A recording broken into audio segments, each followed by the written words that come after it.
Hello everyone, this is Lovleen Kaur and आज हम अपनी यूनिट फर्स्ट जो हमने फिजिकल साइंस की स्टार्ट कर रखी है, नेचर ऑफ फिजिकल साइंस में से जो टॉपिक है हमारा एक हिस्ट्री ऑफ फिजिकल साइंस के बारे में पढ़ने जा रहे हैं।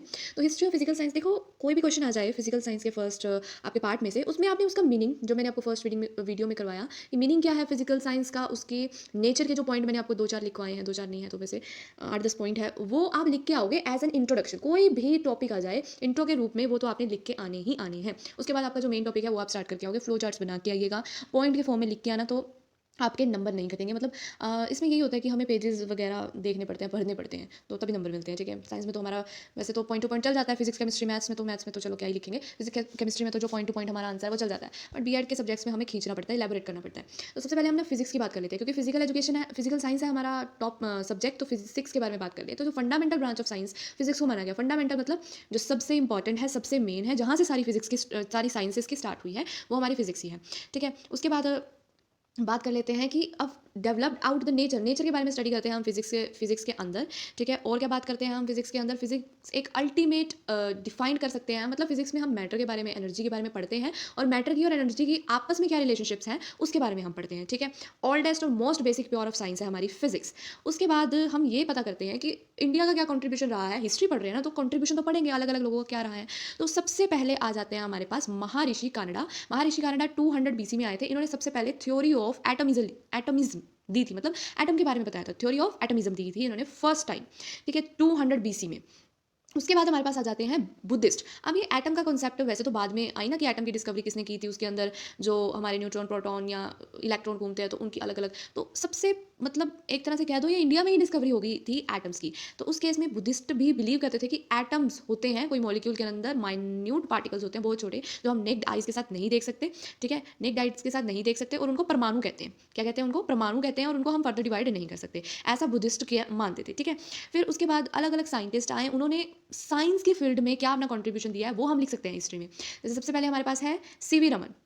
सीवी रमन, इनका जो फुल फॉर्म है नेम की, उसको क्या बोलते हैं? सर चंद्रशेखर वेंकटा रमन। इनको आपको पता ही है, इन्होंने नोबेल प्राइज़ फिजिक्स में जीता हुआ है, कब? 1930 में। और इनका बहुत फेमस है स्कैटरिंग ऑफ लाइट, मैंने लाइफ लिख दिया है।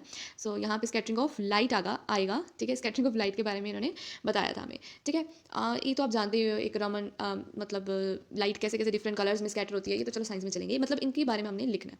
फिर हमारे पास दूसरे थे सलीम अली। सलीम अली कौन थे? एक नेचुरिस्ट थे।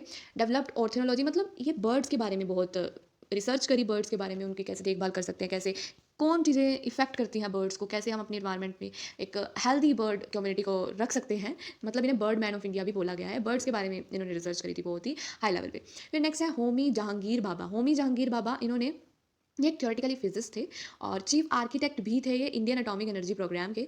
तो इनका उस फील्ड में, एटॉमिक एनर्जी प्रोग्राम में बहुत ही ज़्यादा योगदान है, कंट्रीब्यूशन है। नेक्स्ट हमारे पास आ जाते हैं जगदीश चंद्र बोस। अब जगदीश चंद्र बोस एक फिजिस्ट भी थे, बायोलॉजिस्ट भी थे, आर्कोलॉजिस्ट भी थे। इन्होंने रेडियो और माइक्रोवेव ऑप्टिक्स में इन्वेस्टिगेशन करी थी, मतलब उस केस में इन्होंने रिसर्च वगैरह करी थी रेडियो और माइक्रोवेव ऑप्टिक्स में। फिर हमारे एपीजे अब्दुल कलाम। एपीजे अब्दुल कलाम में इंडियन मिसाइल्स में, न्यूक्लियर पावर वेपन प्रोग्राम में, इनमें उनका बहुत बड़ा कंट्रीब्यूशन था। कंट्रीब्यूशन तो और भी चीज़ों में था बहुत ही, वो सोशल वर्कर भी एक तरह से कह लो, वो हमारे प्राइम मिनिस्टर भी रह चुके हैं, और मतलब बहुत उनका योगदान था हमारे इंडिया में एक टेक्नोलॉजिकल एक एडवांसमेंट करने के लिए। तो हमने साइंस की फील्ड में रखना है, तो इंडियन मिसाइल और न्यूक्लियर पावर वेपन प्रोग्राम में उनका हमने नाम यहाँ लिख दिया।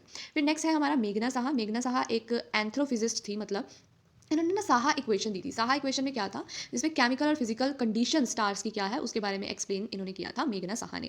तो बेसिक सी हिस्ट्री में आपने यही लिखना है कि कौन कौन जने वन बाय वन आए, उन्होंने साइंस की फील्ड में क्या लिखे। कि मैंने आपको जस्ट आइडिया दिया है कि आप ये चीज़ें इसमें इंक्लूड कर सकते हो हिस्ट्री में। बाकी फिजिकल साइंस का कोई भी क्वेश्चन आ गया फर्स्ट यूनिट में, तो फिजिकल साइंस का मीनिंग, उसका nature, characteristics of physical science, ये तो आपने लिख के आने ही आने हैं। हिस्ट्री में ये सब चीज़ें आ जाएंगी। ये मैंने आपको पॉइंट्स दिए हैं, इसको एलेबरेट करना आपका काम है। ठीक है, और आपका ये क्वेश्चन सेकंड भी तैयार हो जाएगा।